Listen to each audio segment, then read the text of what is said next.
they just pick one guy, industry plant, quote and unquote. It's already okay. And now there's this future where About people have accepted no like Afro. there's no Afrobeat without.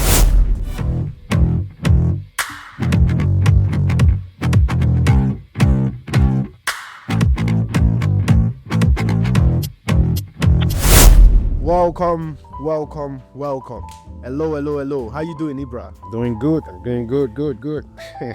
So super excited for this episode. It's been a bit. We did not record last weekend, and we're super excited to be back at it again. We have a lot of interesting topics to discuss, but first of all, we're going to be following from the trend of what we've been doing the last two episodes. As we've said before, we are not just focusing on or targeting one particular group of people or focusing on something negative or positive. This is just us trying to look at what the common stereotypes out there are for multiple groups, and trying to share our own thoughts and opinion about these stereotypes. So today we have an interesting one, which is the stereotype about white people. I'm super excited to get into this one. We're both not white, so I don't know, we will really be coming from a very third party opinion perspective, and I'm curious to see what you think about some of this as well, Ibra.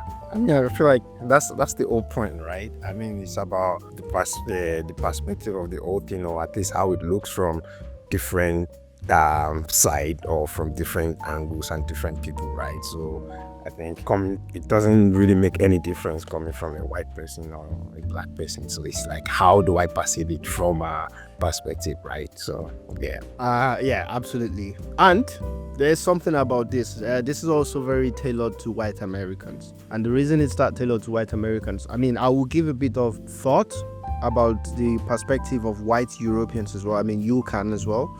But I just want to say that the stereotype list that we have here is very focused on white Americans, and we can also do it this way, where we do white Americans now and then white Europeans later. What do you think we should do? So we actually said for if there are specific stereotypes for white Europeans as opposed to white Americans. I don't think there will be, because white Americans are white Europeans as well. I don't think America is a bit of a different culture. Should we just do both together with this stereotype and see what perspective we have for both white Europeans and white Americans? I think we should separate it, because just thinking about it now, I feel like for sure they are two different people, man. Like night and day, bro. So I think it wouldn't really do it justice if we lump it together. Yeah, I'm with you. I agree with you. I can already see your answers being, well, for white Europeans X and X, and for white Americans X, and then it becomes difficult to follow. So I would just go straight into, let's focus on white Americans, and I'll go straight into the first one. White Americans are privileged and wealthy, and this is the assumptions that all white Americans are financially well off or benefit from systemic advantages. For sure. I mean, it's a complicated question, but to just simplify it, right? I would say yes. As a black person in the US, there are like some hurdles that you would have to face, some systemic or even on a personal level sort of racism that happens, right? That is part of your day-to-day. And for a white American, it's not necessarily the same. It doesn't mean every white American are free of that, right? Like, you still have your own struggle, not racism, right? Like, you still have your own struggles depending on where you were born, or what sort of family you were born into, your geographic location and all. You could also have some different struggles, but on the average, or like generalizing, right, you are quite privileged. I think it would be quite what's the word now, ignorant to believe that you are not as a white American. Yeah, and I agree with you on this one. And I think you already made the point that it's not to say that white people don't have their own struggles, but it's just to say, when you look at it from the perspective of other races within the US, the white people are definitely more privileged and definitely benefit from systemic advantages. For sure. Whether it's from the past and still trickles down to today. So, for example, land that your forefathers have been able to get for much cheaper because at that time they could, and they just transferred those lands to you, which makes you a more comfortable person today, or someone with more access, or the jobs that you could do before that made you go to better schools. Those privilege exist. Or the fact that you could even your grandparents could be educated before, and some other races did not even have that opportunity, right? So those privileges exist, and for sure, I'm not American, but from what I've read in history, what I've seen, for sure, white Americans are privileged, and they have a higher propensity to be wealthy, just from statistics It's alone. by design also. I feel like it's not just, it's not a coincidence, right? It's too happens. It's not. And I mean, you were talking about that, but now I'm just thinking also from the police perspective, right? Like, I'm starting to see, just living here for a while, right? Like, why a lot of Black Americans are pissed at the police or like the system that is supposed to protect the people. There is this nuanced energy between these two people, right? Like, just a typical and average white policeman facing a Black American. There is this energy that is already there, and it's not necessary. Even the legal system, for example, like in courts, like you see similar things. Just because the person being prosecuted is Black or is white, different outcomes. Different. I mean, I don't want to sound super biased or whatever. No. I know much. what you're saying, right? I saw a video 2 days ago, a day ago, of a white man. So the police parked and they told the white man to come out of his car. This guy came out with a fucking gun, man. He came out with the gun pointing at the police officers. Guess what the police officer did? They just reversed and ran away. This is what they do to a white man. Imagine a Black man coming out of his car with a fucking gun. Fucking dead, man. You're dead. Exactly. And these differences, no one can tell me that it's not there. Like, there's nobody that can show me anything to prove that other races are not treated differently compared to white people when it comes to engagement with the system in the US. There's no one that can come tell me this.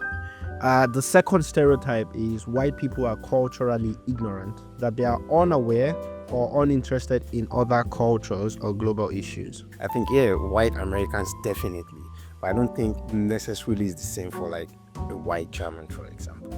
I mean, it might be similar, but the gap is still there. Like, for an average white American, there's this bubble that is over here, right? Like, that is insane to me. It's almost like this self-centered view of life. Like, I have to be the center of everything, and it's just me. Like, this sort of grandiose superiority as well. And I think for sure that's the greatest nation on earth, and the world revolves around them. Yeah. For me, the unaware, the ignorance bit, I see it as well from social media, and when you read about things in the US, that Americans in general can be quite ignorant, not just white Americans, but Americans in general can be quite ignorant about what's happening in other cultures and outside the US. Yeah. But the uninterested bit is the one that I will even hold on to. That it's the one that is most annoying, and that one I think is actually there. Like, there's this. I would just get a little bit of information, but I don't really care. It's this thing where Africans, for example, come into the US and they can't pronounce your name, but they can pronounce the name of some Greek guy that is so much more complicated. That lack of interest in even knowing what that is, I think that exists.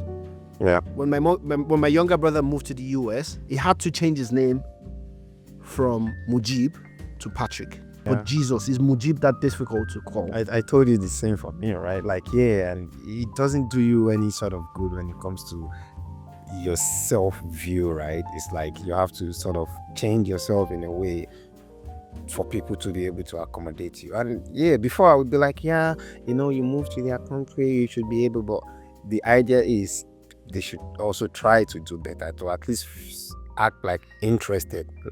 Not all of them, but majority of them actually. Of course. I mean, of course, with stereotypes, right? It's obviously not every one of them. And there are Americans that are interested in other culture. They do research, they travel, they you see it on YouTube, right? A lot of American YouTubers traveling to know more about other places, the food, Yeah.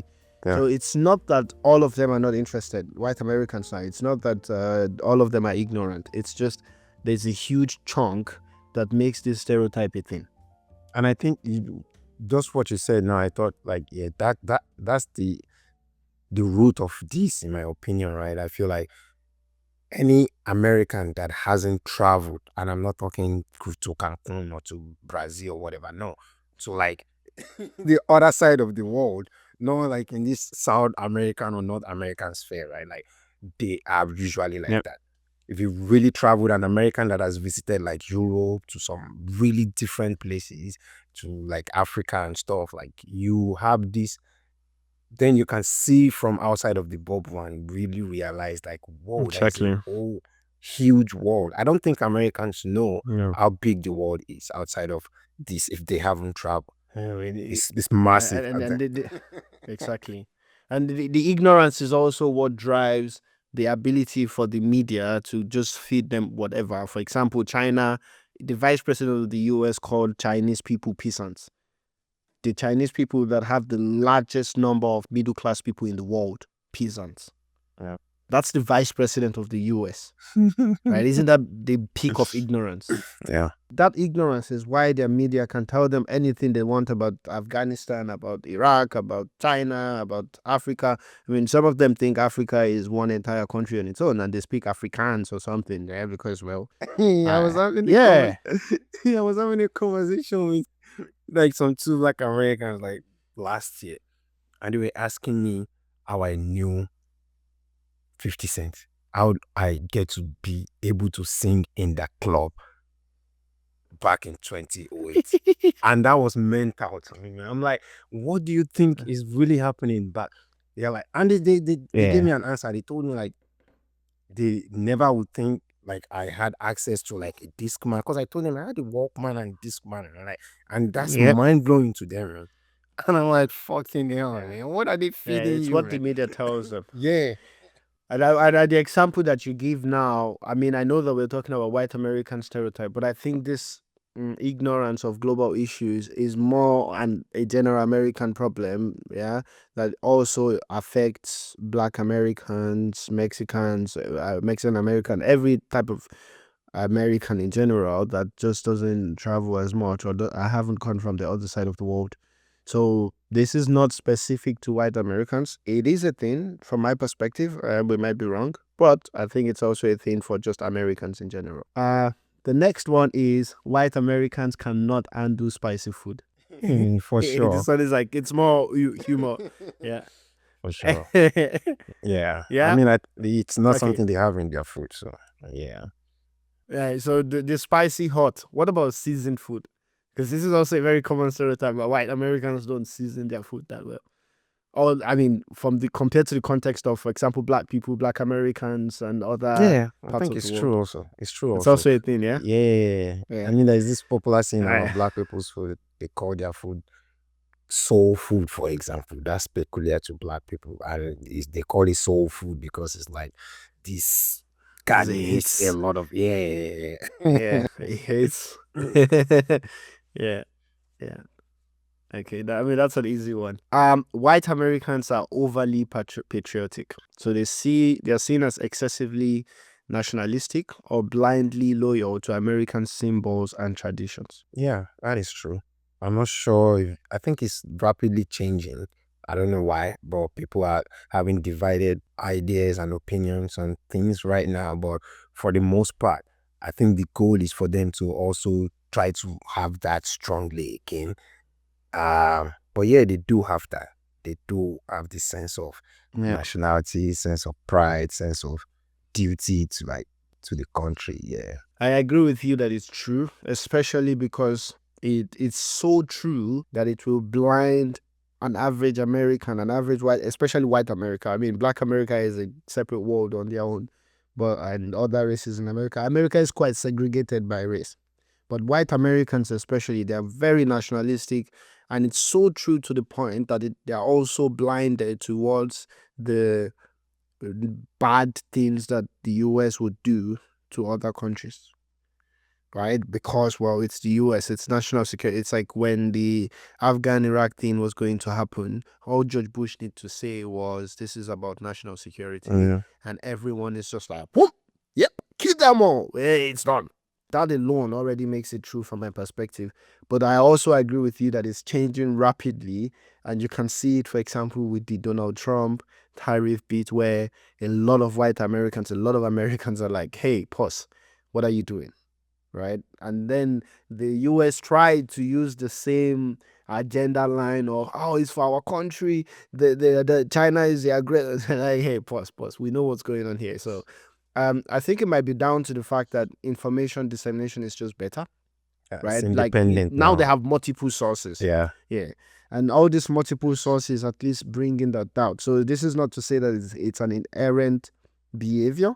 I think it's just a factor of how they have been programmed. And I use program lightly here, but how the system Has been designed. has been designed to make them think in a particular way. And that's breaking now because the system just don't have control of what everyone digests anymore. Yeah, for sure. For sure. Technology has changed that a lot. And I feel like that might be one hope for Africa that I'm like really banking on, in terms of it's really, really difficult to convince the world, if you are doing something bad now, that you are the good guy because of this that you just mentioned. But 20, 30 Yeah. years ago, you can just really perpetrate or like start something really evil and still tell your people like, yo, it's for national security, we are defending ourselves. But right now, before CNN or BBC or Fox News can even get to the news, some random person on TikTok or Instagram already started a live, and you can see for yourself and decide for yourself that this is what is going on, or this was how you went down, and that really is good. It's good. Yeah. And I think it's creating a lot of. So you see, for example, the new Pope talked about wars all over the world, and he was calling for ceasefires and negotiations and all that stuff. And basically, he called for a ceasefire in Gaza, almost saying Israel has to stop now. But this is a very interesting perspective for the new Pope to take, because he's an American Pope as well, right? He's an American. The new Pope is Yeah. American, and he took this stance of Israel, you need to stop. That's an interesting stance when you think about it. Yeah. That stance would have been completely impossible if it was just the BBC and the CNN that we still have today. It Yeah. would have been impossible. Like whatever was going on there, or whatever is going on there, would have just heard, oh, Israel is trying to defend themselves. That's all we would have heard. That's why, to a large extent, in my opinion, why the US is really struggling right now. Because I believe strongly, like, they've done some really, really evil shit in the past that they were able to get away with.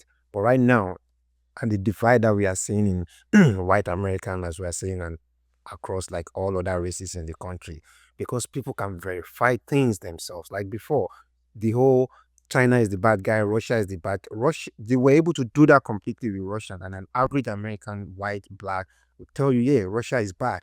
Simple. But now they can't necessarily do that to China because people can verify. Look at the TikTok drama that happened. People had to go to some other app and they saw how China is, and they're like, damn, we're in a third world country here, man. Like, so it's not possible as before, which is good. It's very interesting, because for me, I've always held the position of every country for themselves just mean that everyone is bad. There might be worse countries, but there's no good country in the world. Yeah, from my perspective, there's absolutely no good country in the world. But Americans at that time used to think we are the good guys. Yeah. Even though there's just no good guy, there's a bad Yeah. and the worst guy, and Yeah. this is very subjective, but there's definitely no good guy. Anyways, Yeah. that one, I think we're also on the same page. It's very interesting with this one that we haven't found anyone that we have a slightly different opinion. But let's see, we keep going. White Americans are bad dancers, so they're usually portrayed in media as if they are stiff or rhythmically challenged. For sure. I feel like the only exception to the rule is if you've gone through some dance school or whatever. But naturally, just by yourself, as like unlike most black people, you still have some sort of idea. I don't know where it's coming from, but you just have it. But the only white, for the vast majority of them, right, that you would see is someone who really have learned one or two things from going to dance classes and all. So yeah, they don't really have it naturally. They don't have it naturally, right? Now, I have a very interesting question here. Do you think it's the same for white Europeans? And the reason I'm saying this is that when you hear dance, what are you thinking? For me, I would define dance as just being able to move to the rhythm of the song that is playing. It doesn't necessarily mean you can do like twerking or b-boy or like breakdance or modern dance. So it's about this music is playing and how are you able to move your body to the rhythm, right? And I'll say yes, it's the same for white Europeans also. I wouldn't say for white Europeans. I don't know for white Americans, but I know that for white Europeans, I wouldn't say they are bad dancers. I would say they are bad contemporary dancers because they have their traditional dances. Those things where they hold each other and all the ballet dance and all that stuff. They have all those ones that they might be quite good at on its own. I don't know if they have that in the US. Like, is there like any traditional white American type of dance? I don't know. Yeah, but I would say for sure I agree that bad contemporary dancers, absolutely. Yeah, I was discussing it with a friend, and it's the same for white Europeans as well. I was at a dinner on Friday, and my host was telling me, yeah, I was in Kenya, I was here, I was there, and it's just crazy when I see people dance, and for me, I can't even try it. It's just I don't feel it. Like, everyone makes it sound so easy that you just have to feel it. Once you feel it, follow the rhythm. It's like I don't feel it. Yeah, but I think they feel it differently if they're listening to So a the different kind of song. beer garden type of boom, boom, boom, boom. I mean, this is dancing as well if you're in a techno club, no? Yeah. And it Yeah. hits for them. They Yeah. actually feel that one.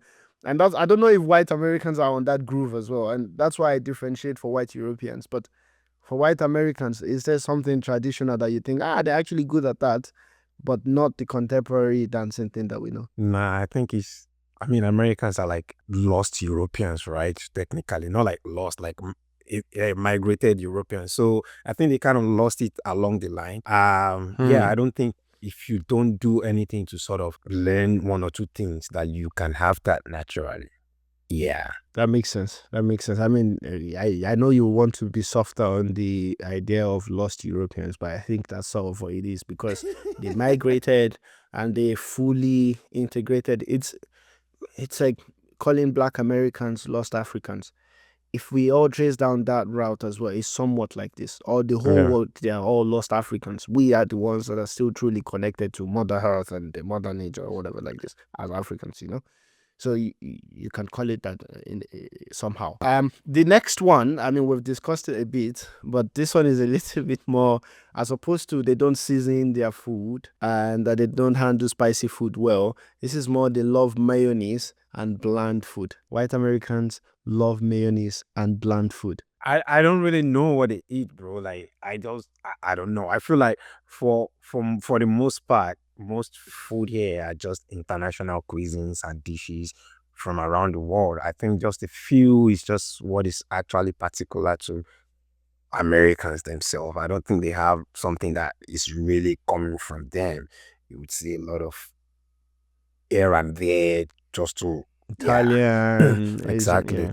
yeah. So I think maybe that's what you would call theirs in that regard. That it's just mayonnaise and bland food. Yeah, I don't think they really care for a lot of this garnishing and when they want that they outsource it. They go to like an Indian restaurant or they make an Indian dish or So I think that's true for sure. Yeah, I honestly I can't even answer this one because if you ask me to mention one American dish that is American, I wouldn't know. I would only think about burger and steak.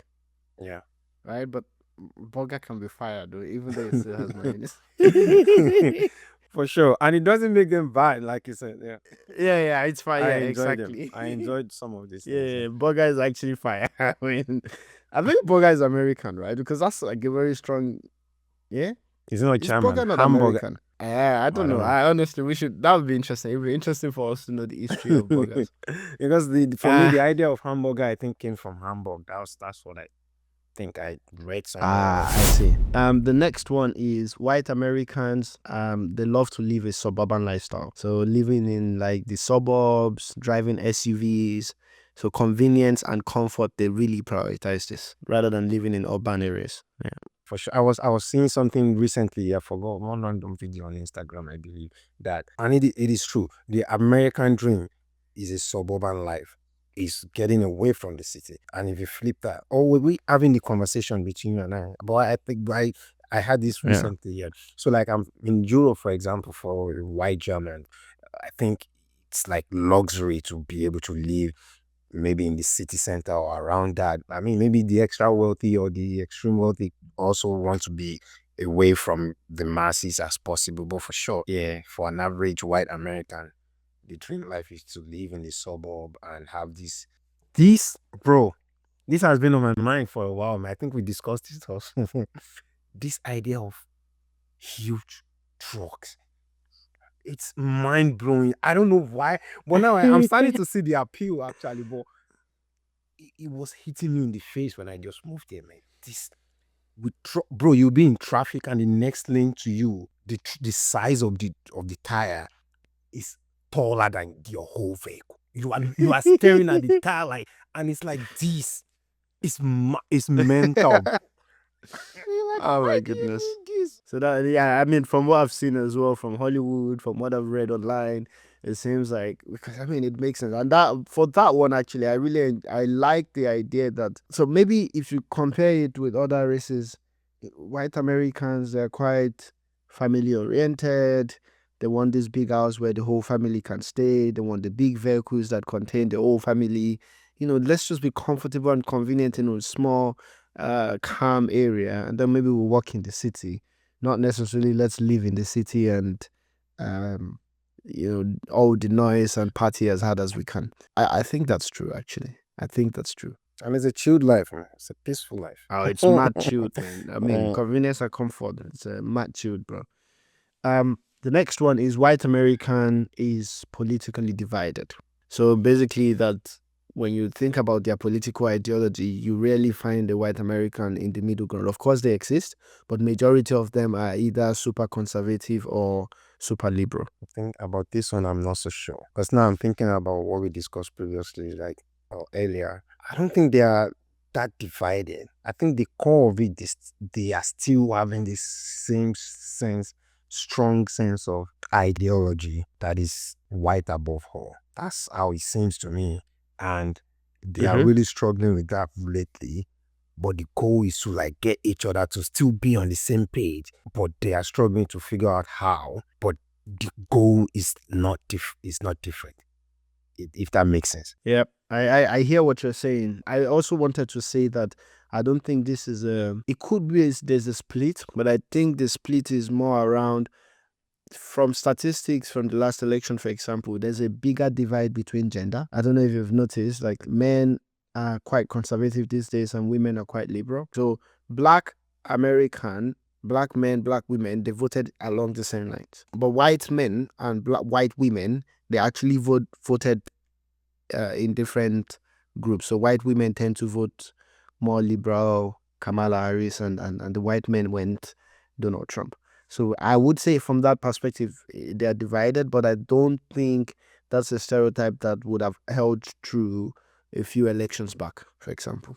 So I'm with you on, they all think from the angle of what favors white people. But I would say when you think about it from liberal and conservative, they have that strong division. So it's a maybe somehow. They do have, like, what I think American politics is lacking is that middle ground. And that middle ground you will find in Germany, for example, right? Where people know that, okay, I don't have to be Republican Extreme. or Democrat. I don't have to be extreme on that end or this end. There's a middle ground where, it's a bit liberal, it's a bit conservative. And they don't have that. They haven't had that for a long time. I wanted to say it would have been true for all American races. The only thing is that black race is not that divided. I think they're just largely liberal, for example. Black Americans are just largely liberal. Asian American, they can be very liberal in some elections and very conservative in another election. But you don't see this huge gap between the men and the women. You don't see a huge gap within them.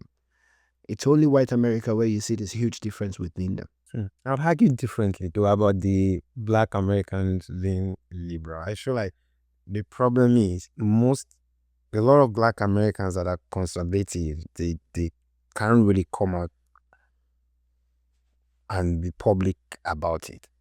Because then the idea of being a conservative American is mostly a white ideology where they are perceived as racist.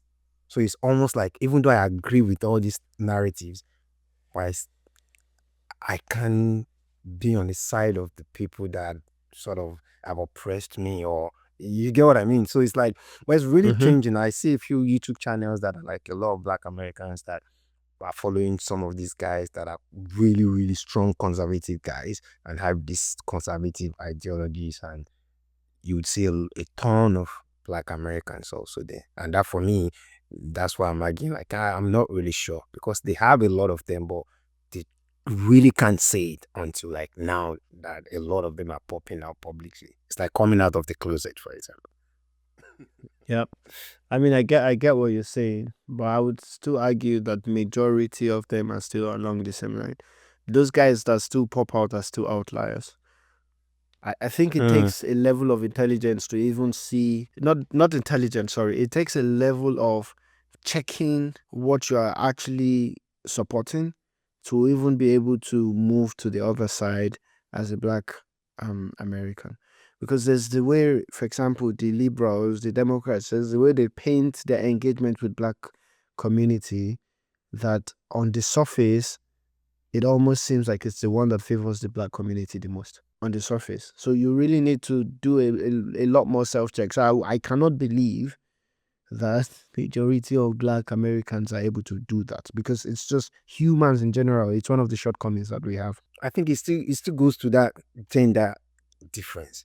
It's still like, if you extend it from the white Americans, it's still the same with Black Americans, in my opinion. I feel like most of the men are still quite conservative, and a lot of them are these people that I quote and unquote say like coming out of the closet, right? Like, but still, with the vast majority of women, they are mostly liberal, mostly liberal. So on this politically divided one, it's a maybe, right? It's sounding like a Yeah. maybe. Doesn't seem like we have a clear yes or no. Okay. The next one is white Americans have entitled behavior, like the current stereotype. So this is more aimed at white women, but I think so they can be perceived as demanding or complaining in public settings, controlling. But I think when you tell us your perspective or your opinion on this, you can look at it from just white American in general, as well. For sure. I think it's there strongly in both genders, in both men and women. I feel like maybe women tend to express it openly more than men. I'll give you an example.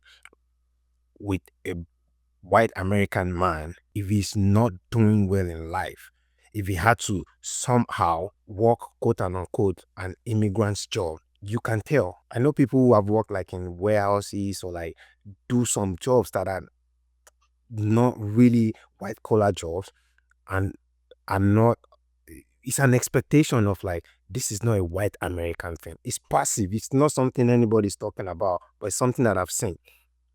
A white American that is door dashing is angry as fuck, because the expectation is not that he has failed in life, and he will take out that aggression on anyone near him. But with women, it's mostly maybe in public situations, or some sort of, yeah, see, issues that are happening. But There's a separate thing called, I mean, Donald Trump said it right, black jobs.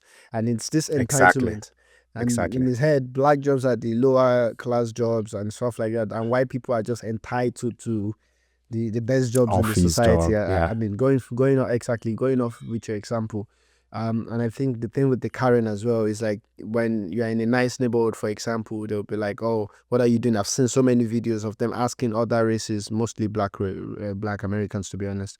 What are you doing here? You shouldn't be here. This is a nice neighborhood. Or why are you taking a walk here? Why are you sitting in that park?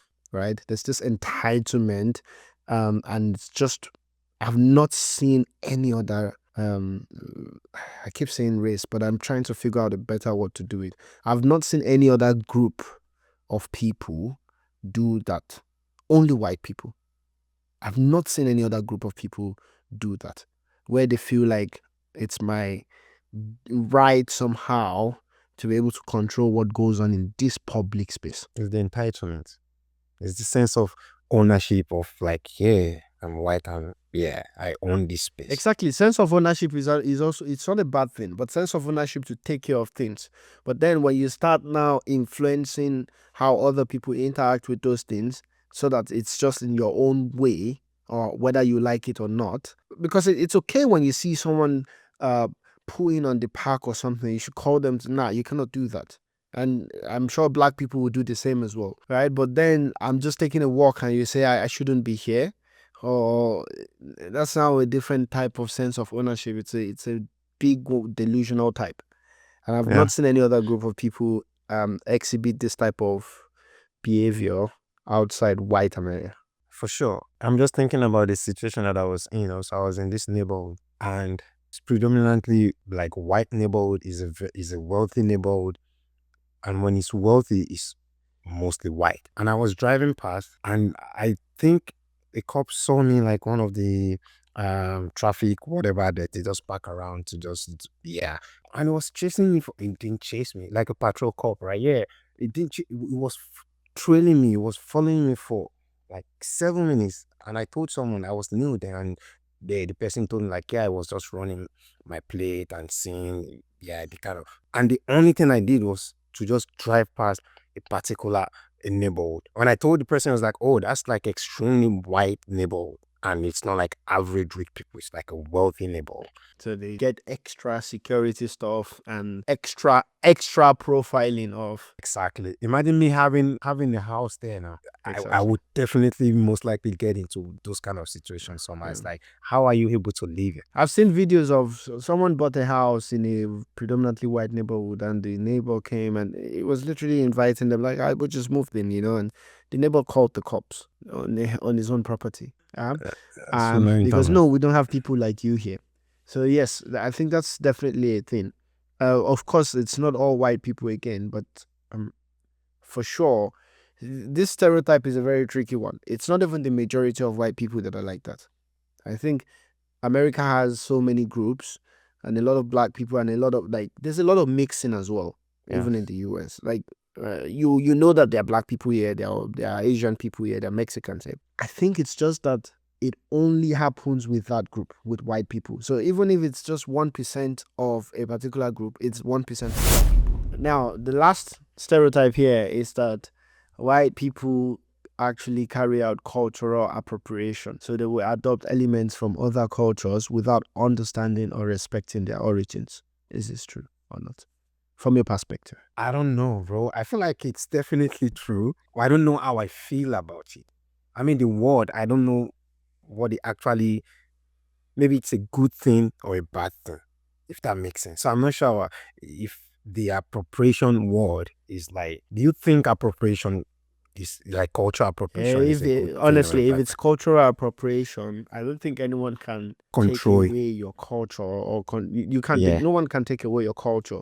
And if we live in quote unquote the global village, we will have to share things, because if there's something in the white community that I thought was fun and exciting, I would hate if anyone would stop me from being able to do it. I think where the appropriation comes in, and I don't think it's necessarily white people, I think it's just powerful people. They then tell the story. So let's give an example of Afrobeat, right? I saw an article when Burna Boy, I think 5 years ago, when Afrobeat started becoming a thing.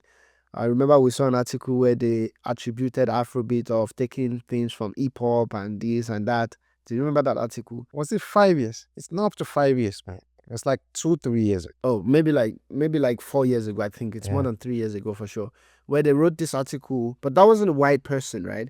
It was just the people that controlled the media, and they wanted to define what Afrobeat was and how it has been influenced by hip hop from the US and pop and blah blah blah. I'm like, what the hell is this? You know what I mean? And that's the appropriation bit. But I don't think that's particularly about white people. When they want to tell the story and then they whitewash the story, or the lady that went to cover NSAS, right?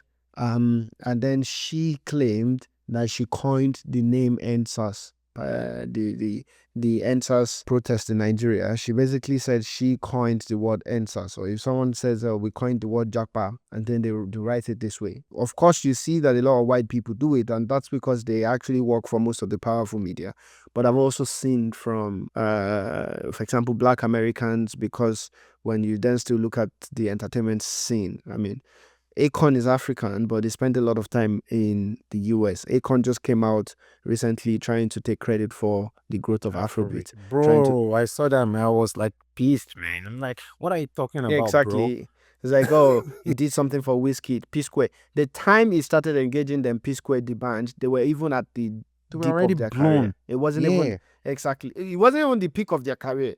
They had blown for so long that they were already on the other Yeah. side of the career ladder. I find that disrespectful, man. I swear to It God. was extremely disrespectful. I swear But to I God. make that example to show that it's just for someone in a position that they feel that they have the power to be able to say something like that. And when you then look at it from that angle, I think the only solution is when they tell the stories one way or the other, you tell your own as well. Of course, in the past, the stories that they tell will overshadow yours. But I think we have enough instruments today to prevent that. Yeah. That's why that Afrobeat story never, They they corrected, did they it. apologized. I saw it on Yeah. Variety. You understand? So there's a Exactly. little bit more power now that cultural appropriation is actually quite difficult. But I'm all for sharing interesting things because it's one world at the end, one world, one love. If there's something exciting within a community, it's fun. It's, I want to do it. Yeah. I understand that the history behind those things, might be different, but don't think that if we're enjoying it with the mindset of how it has now been curated today, it's not a disrespect to the history. You know that history, write that story, tell that story. And no one will say don't do it. No one will say it's a lie. Do you know what I mean? Yeah. I'll give a very clear example again. Do you see the new Whiskey Arya Star song, right? Give me that. And they were saying, Diallo, Diallo, give me your love. They turned it Yeah. into a love story, right? And then someone comes up and say, oh, these people are ignorant.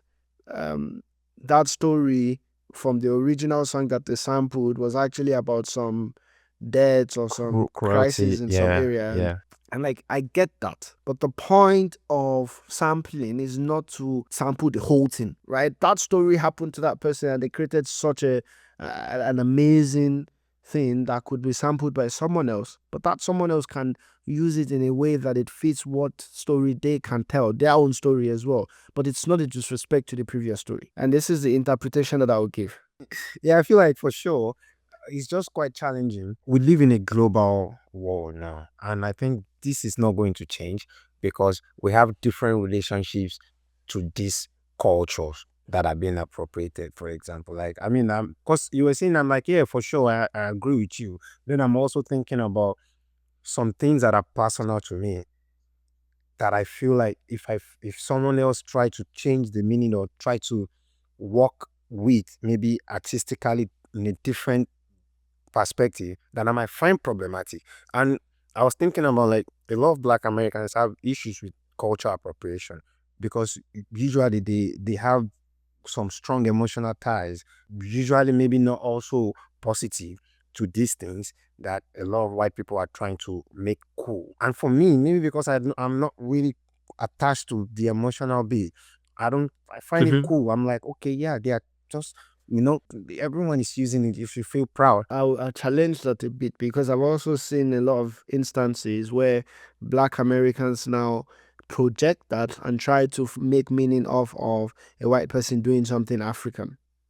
And they say, this is cultural appropriation. Oh, Nigerians, why are you letting this happen? Africans, why are you letting this happen? Yeah. Example, like a white lady braiding her hair, for example. Yeah, but braiding is even quite much more multicultural than we can imagine. Yeah, the history of braiding is not even necessarily tied to Africa. But I mean, but we can make the argument that everything is tied to Africa. This is a special effect of being African. Yeah, because if the scientific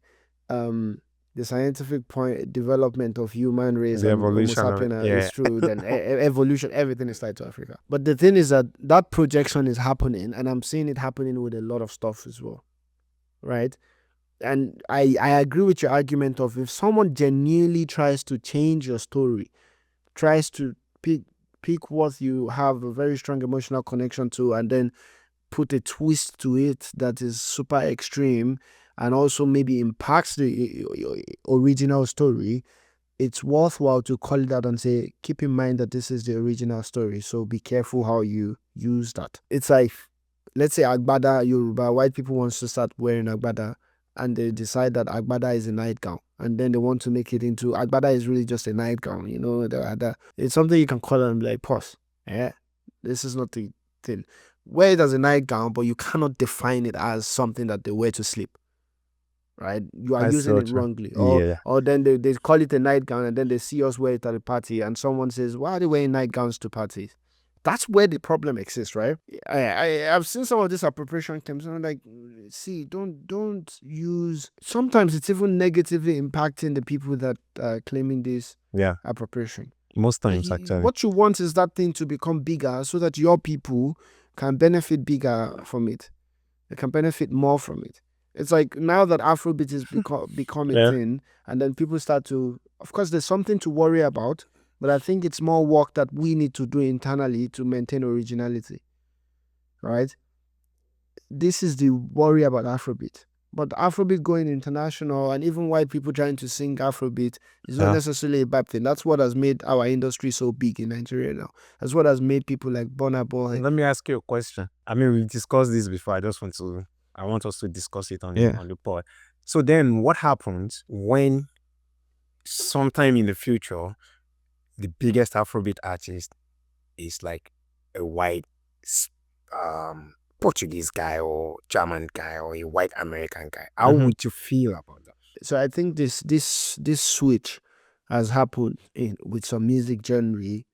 I think, for example, is it rock or something in the US that started from black and it's now white, and then another one that was initially white, now black. Those things can happen. But I think when they happen, it's the focus of the community or the group onto something else.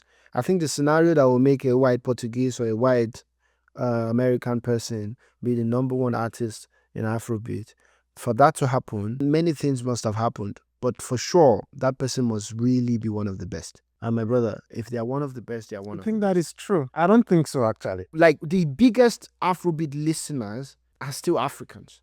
Remember we discussed this and you sort of had like a different... Bro, I don't think it's true, man. The argument that I made then wasn't that it's a terrible thing to happen. What the argument that I made then was that if it happens because our people dilute what it is, or they don't put as much effort because their view of what it could be is so short-sighted, that's when it becomes painful. That African artists do not put as much effort.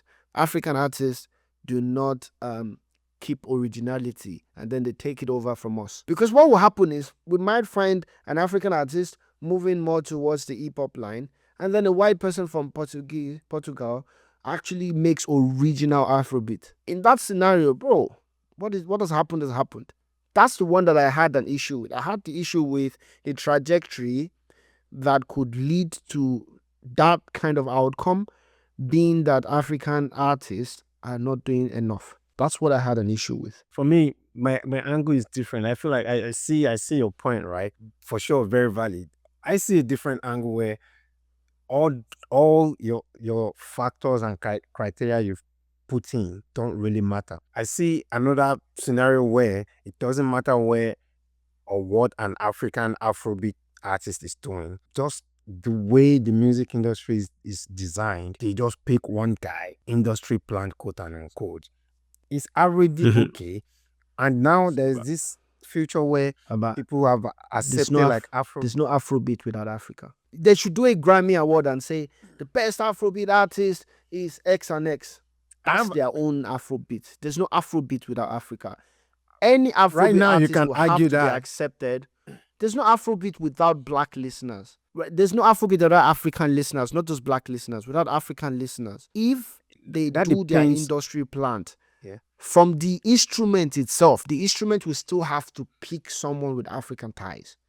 They cannot plant a white person. It won't work. They can't plant a white person that is not absolutely smashing. Like, you have to hear that white person and be like, oh, yeah, this is solid.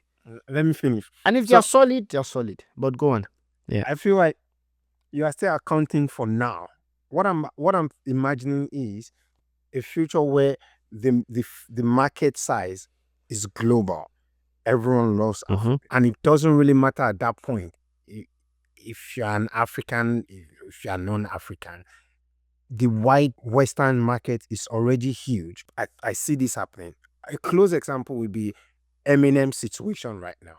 Eminem wouldn't pull these numbers if he didn't have the white. There's absolutely no way Eminem becomes what it became without Dr. Dre and 50 Cent, Dr. Dre signing. There's absolutely no way Eminem became what it became without a lot of black people actually saying, that's a rapper. Let me tell you, white people listened to MGK, Machine Gun Kelly.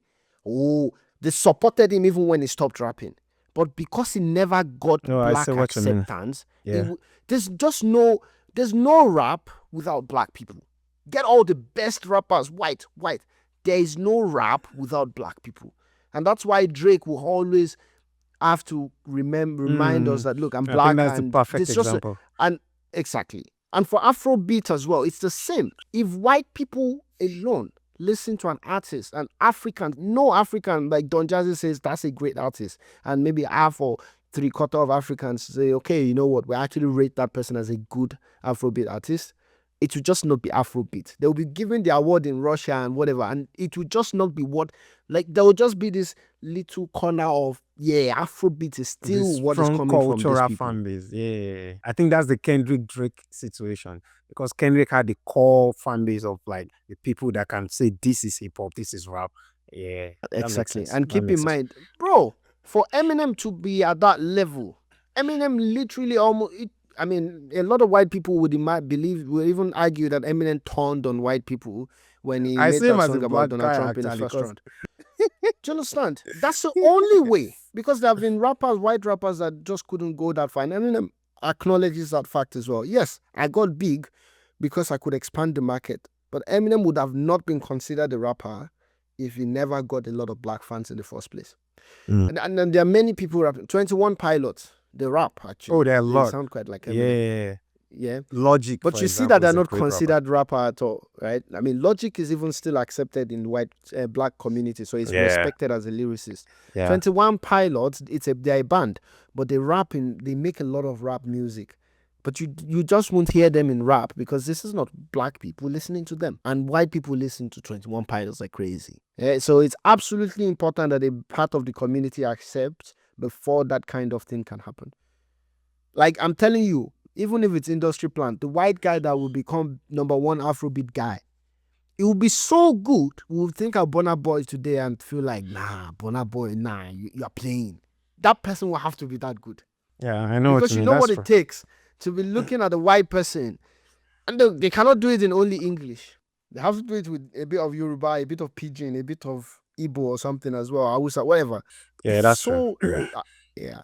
So I'm not worried about that. And that's the thing. We know what makes our thing authentic, right? And that's what we need to hold on to. What makes our thing authentic. And I'll give an example of this authenticity thing. Thames is amazing, right? But do you know why she's not so big in Africa? And she's so big in the West? Because she's really not an Afrobeat artist. And it just shows you what Afrobeat is. Thames is everywhere in the world. So it's not where you come from. There's the originality that comes with whatever it is that it is. And that if that's not retained, there's no appropriation that can happen. Yeah, for sure. That's true. I think the part of appropriation that really bothers me is when they tell our story wrongly. Then that's something to fight, because there's actually a fact to make. You don't know about it. If you want to, I start to dance Afrobeat and I want to call myself an expert. I see a lot of dance schools with white trainers, dancing African dance and all that stuff, right? And I watch them. They're very good. But one thing that even makes them even more good is they do a lot of traveling across Africa. They live in Africa. They blend in. They go to Jamaica as well because they really want to accept that. How do you whine? How do you? Yeah, exactly. They want the acceptance. They want to understand the whole thing. They don't just do it in their rooms in Europe, even though they will still get a lot of money and a lot of people coming to their dance school. So it's not like they don't put in the effort, and I don't. No, I feel like even schools that are really serious, they bring people from Yeah. Africa. I mean, dance is one of the things that you can really, as a dancer in Nigeria, for sure, you can just send a school in Germany, for example. In Netherlands, actually, I see it a lot. They Yeah. don't respect your Afrobeat dance class if it's not an African If teacher. it's not an Afro, Yeah. exactly. So Yeah. you see that the source is still what the source is. It can't Yeah. be stolen. Yeah. Eminem would have been absolute nothing without Dr. Dre. Yeah. Absolute. But yeah, my own take on that cultural appropriation would be that, for my opinion, I don't think it's a strong enough stereotype to generalize. For sure, there are some bad actors. We have made examples, but I think those bad actors also, we have given examples of how Black Americans can be doing it, or any other culture as well. Yeah. It's not a racial thing here.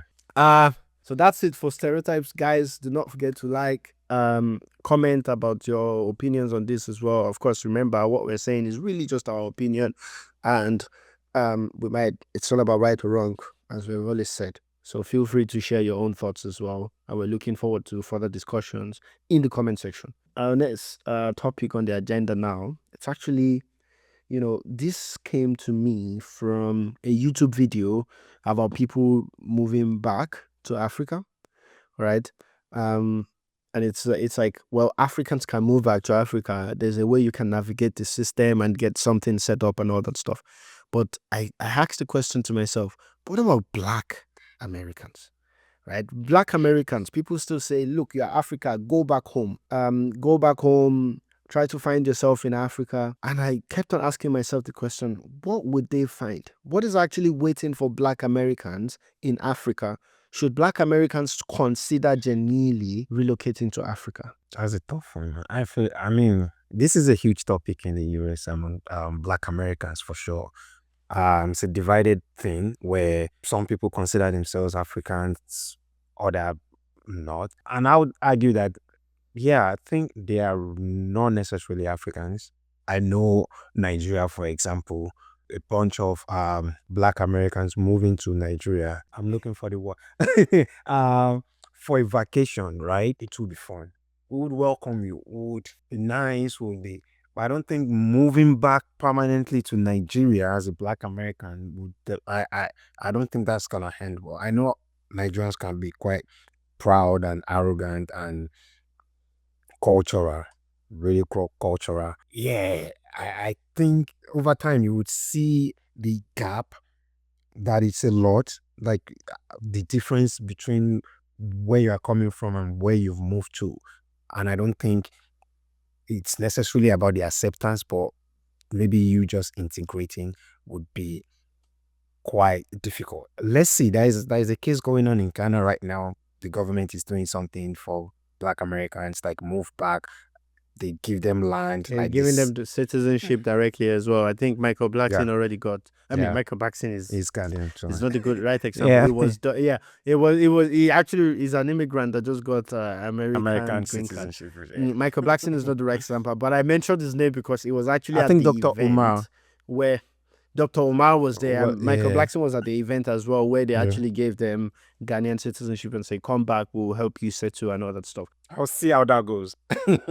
Yeah, I think that will potentially work, because now you have the government actually trying to put. So that means there will be offices where you can go to and say, I want to do this business. Who should I be talking to? I want to, there's an information center. There's government support. Yeah. And I expect it to work, because they'll be coming back with good money, right?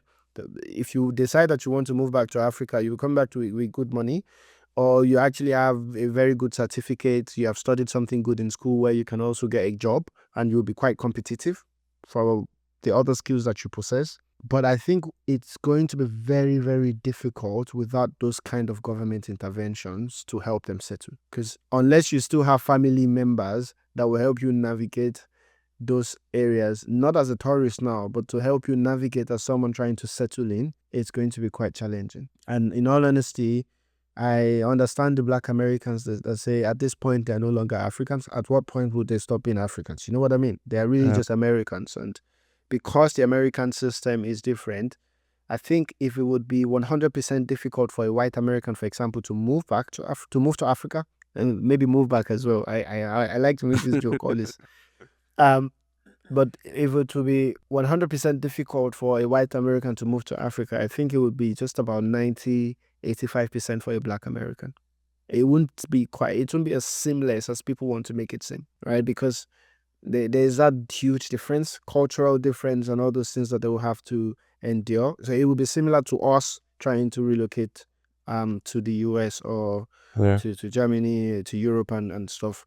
So it's not that it's not doable, it is doable, but keep in mind that our systems are not as organized as what you find here. So navigating those systems can be very difficult to do alone, can be very difficult to do blindly. I feel like as a short-term goal, I think it will be quite challenging.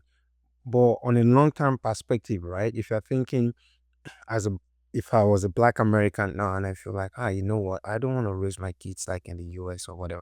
Then for my kids, I think that would be a very solid decision for them rather than for myself. For sure, I will move back. I would Yeah. have a good time. I would enjoy. Maybe have a bit of a challenge around there in terms of integration.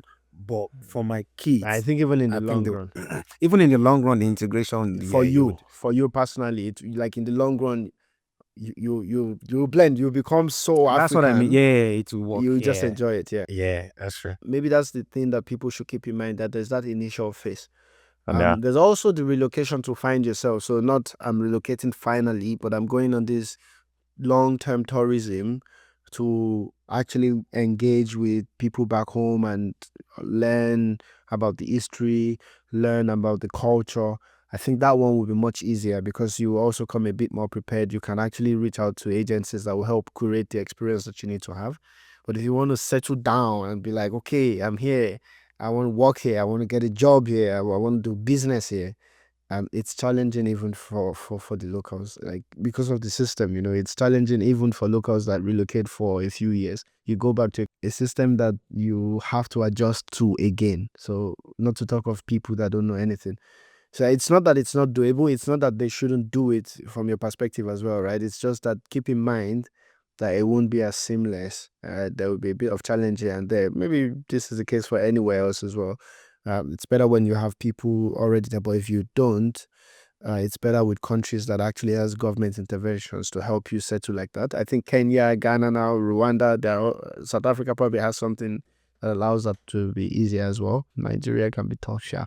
I mean, I feel like a few people are like popping up in my head because I've seen a few videos about this actually, mostly to Ghana and outside even the government's program, right? I feel like for the most part, I think most people that are doing it are really enjoying it. I have a question for you. I feel like for me, my worry is when it becomes these are like different individuals, right? Right, like here and there that are making this move. When it becomes a movement, when it becomes a thing that is like on a macro level, are you worried about the? For me, I see like one example of an unintended consequence of then people moving have this purchasing power that are quite stronger than. Do you see, like, for example, a xenophobic effect that this might cause? Like, Absolutely, it could happen. It could happen. It's the same way where the Ghanaians loved Nigerians, right? I mean, we still love each other, but at every point in time when the market forces start showing that Nigerians are excelling like crazy, they say, no, we don't want you in our market, right? And then they quickly forget. Once you get kicked out, they will let you back in again. So there's this point where the pressure builds up and builds up, and you're like, no, no, no, no, no. These people are now making my life stressful. So I would predict that something like that would happen.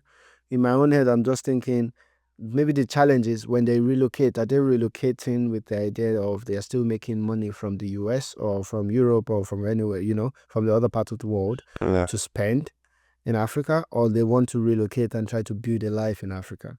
I think that's what would determine the amount of pressure that they can put on the locals when it comes to financial resources. If you can, because I think you see it as well with areas where white people move to in Africa. So if you look at the way Europe is set up, British people, German people, they will retire to some part of Spain, for example, and in those areas, houses become more expensive, certain things are happening.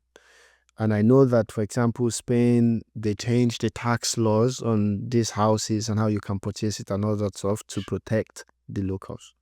So those pressure can happen. And these retired people, the reason they can do that is they continue to make money from Germany, for Yeah. example. They continue to Yeah. make money from the UK. So I think that would be the deciding factor from my perspective. But yeah, absolutely. As long as that purchasing power difference is there and that money is not being made locally, it will create that pressure. I think like you said, it's all boiling down to if they are still bringing in external money, right? Because if you just have this lump sum, you are moving and you're like, okay, this is it, I'm not going back. You are mostly then investing in the economy, then employing people if you want to start a business and stuff, rather than just bringing some external money and just to create sort of inflation. Exactly. yeah. So that investment would also put money in other people's pocket. Yeah. Also, because you're coming in with such lump sum for investment, you are not spending like a tourist. So you yourself are a little bit more conscious. You negotiate on prices if you think they're too high. Yeah. You move differently. Yeah. I think that matters.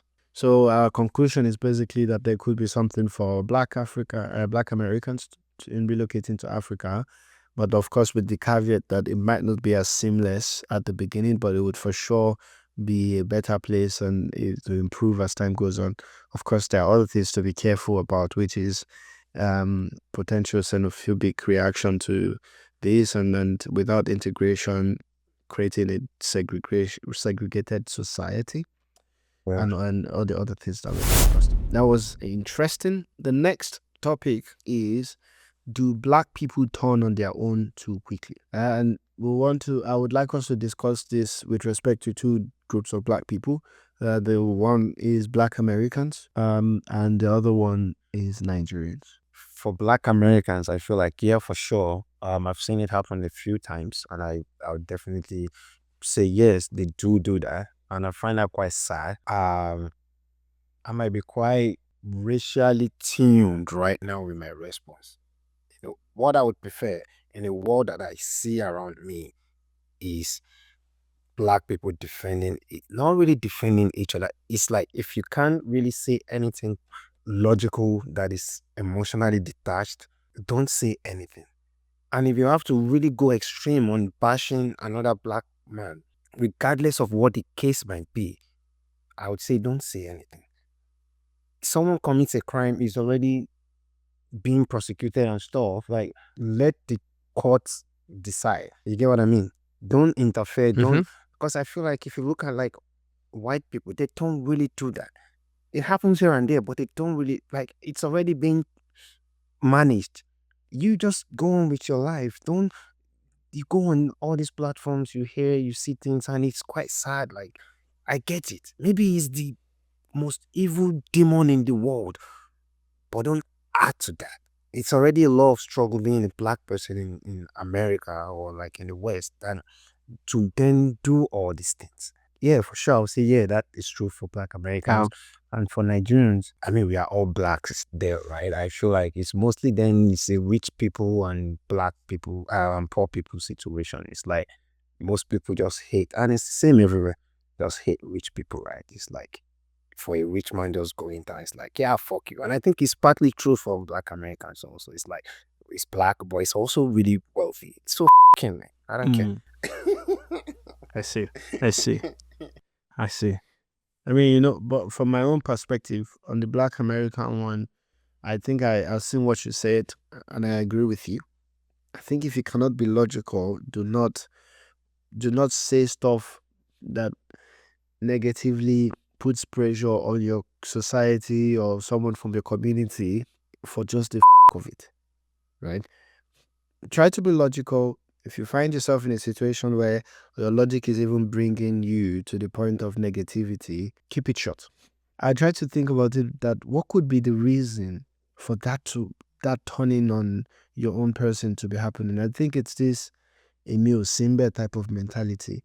I think as Black Americans are psychologically forced to be saints. We are victims, but we're all good people. that kind of stuff. Like there's this big psychological black people are the good people kind of thing that we have. I think as a community now that we are the good ones.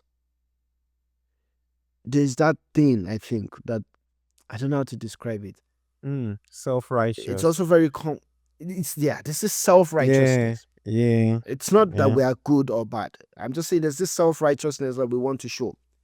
So when someone is singled out for being potentially bad, you want to distance yourself from that person as much as possible, which then later turns into even potentially piling on that person in a bad way. I think that could be the reason. I'm not sure, but if I have explained it correctly, I think that's where my head is going to as to why that might be the case. It's not right. So basically, when you find, oh, they say that black man did this stuff. Yeah, we don't do this. That guy, he did that stuff. He's not one of us. That is not one of us kind of mentality. That's where I think the mindset quickly shifts into, and that's why that piling on them is possible. I think it's definitely true what you said. For me, I don't see, like, now that you mention it, I'm like, yeah, that seems right. But what me I see is what I said earlier about, like, this whole difference between not so rich and the rich. I see a situation where if you make it so far in life as a black American, it's sad that maybe a lot of the people are at that point even against you. There's this passive saying, like, I don't want to say conclusion, or like assumption that if you already make it that far, you must be evil, you must Must be have slept with the white, devil. you must be Must have sold your soul. yeah. Yeah. So we are You not must have part of sold your that. soul. You must have. Yeah. Yeah, we're not, and I think that's the self-righteous bit. But I Yeah. actually agree with you that it has largely to do with if it's a successful person or not. Because now I'm thinking about it that if you're not so successful, I've seen scenarios where black people also forgive horrendous crime just to protect a black person. For example, that boy or that white boy because he touched him or bullied him. That took the knife to the track meet and I forgot the name of that guy. You remember the guy that I'm talking about? Yeah. It was very recent. Yeah. And a lot of black people, black Americans actually stood by him. If that guy was a very wealthy rapper or something, they probably wouldn't have stood by him like that. Yeah. So I think maybe it's not even a case of it's happening that they turn on everyone, but I think when there's a wealth gap, the potential that they will turn on you quickly is quite high. And it's not necessarily the same for white Americans because they see and experience wealth differently. For Nigeria, on the other hand, I would say I don't even see that wealth one too much because money controls people a lot in Nigeria. I would say more that on the personal level, maybe they don't turn on people too quickly, but they for sure turn on the country itself as an entity too quickly. Nigerians of our generation, of course, we have experienced the country in very hard ways, but I think we give up too quickly on the country to the point that we're not even logical about assessing whether we're progressing or not. You can give all the best metrics of progress to someone that just simply has decided that I'm against Nigeria, and they will tell you, yes, but how many hospitals were built? Or yes, how many roads were built? Even though you have given better metrics to show that we are actually in the direction that those roles will come in the future. But I think on the more individual level, I don't think I've seen it. Of course, there is that we don't know where he has made his money. We don't. Yeah. But I don't think.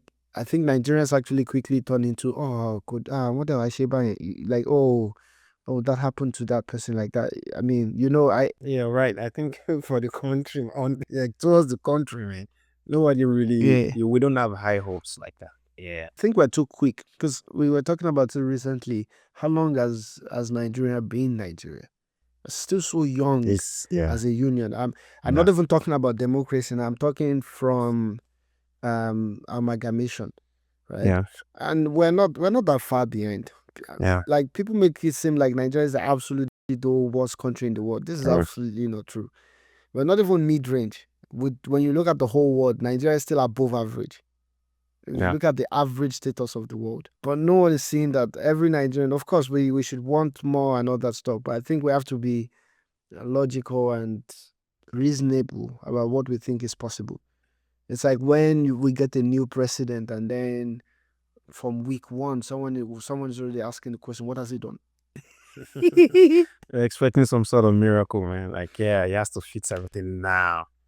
Now, Now. and it has to be everything, bro. It really has to be everything, because when you start to, and we talked about it in one of the classes that I did on policy making, that politicians tend to go build roads and schools and hospitals, even though that's not really what develops a nation. It's institutions that develop nations.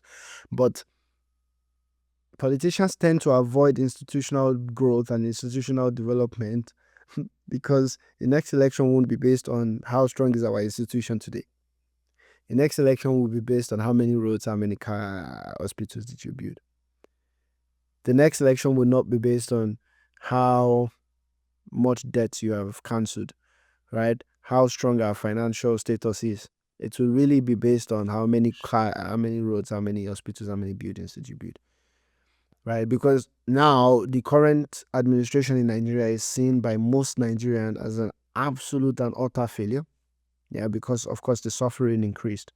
But I think that was an artifact of how the country has actually been destroyed over the course of many years. I saw a post recently where they said we have now completely paid off our IMF debt. Nigeria is no longer on the list Wow. of people owing IMF. Yep.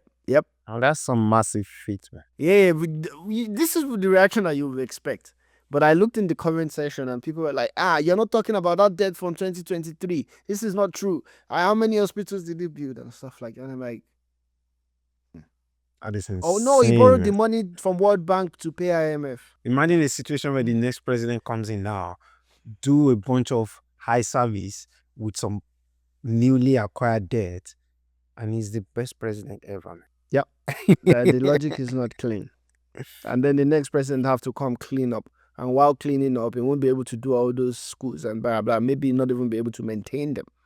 And now it's a terrible one. And I think that's where I think there's that turning on the country too quickly thing. Because people are not carefully assessing our status before just saying we're shit. This was very interesting episode. I really enjoyed it. Yeah. And I think, I hope that our viewers as well, really, guys, as I've said again, I will repeat it again and again and again and again. These are just our own opinions. Please feel free to challenge us in the comment section. Feel free to let us know what your own thoughts are about every single thing that we've discussed today. No, it's not a question of we know for sure that this is right or wrong or whatever.